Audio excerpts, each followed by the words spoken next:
কোটি কোটি মানুষ আর পৃথিবীর মানুষ এটা শুনতো, মানুষের মন মস্তিষ্ক চিন্তা মননে পরিবর্তন আসতো। কিন্তু ধাক্কাধাক্কি করে আসতে আসতে আমাদের মাইন্ড ডিস্টার্ব হয়ে যায়। কিছু বুলেট পয়েন্ট সাজিয়ে নিয়ে আসছে, যেটা বলবো এটা ব্রেন থেকে হারিয়ে যায়, আর মনে রাখতে পারে না। জান নিয়ে তো টানাটানি, মনে রাখবো কি? জান নিয়ে টানাটানি। তো যদি আমরা প্রতিটা বড় বড় পাবলিক ইভেন্টে যদি এরকম করি, আমাদের পক্ষে কি আর ময়দানে কথা বলা সম্ভব হবে? বাধ্য হয়ে পরে ফেসবুকে ঘোষণা দিল যে আমি আর তাফসীর মাহফিলে নাই, আমি মসজিদের হালাকা করবো, 20 জন নিয়ে আমি দাওয়াতি কাজ করবো, যথেষ্ট গুড ইনাফ। এটাই আপনারা চান নাকি? এটাই চান?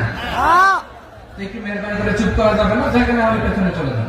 কিন্তু যারা থাকবেন চুপচাপ, আওয়াজ করা যাবে না। আল্লাহর ওয়াস্তে অনুরোধ করার পরে যদি এটা ভায়োলেট করেন, জবাব দিতে হবে আল্লাহর কাছে। খবরদার, আল্লাহর ওয়াস্তে বলেছি,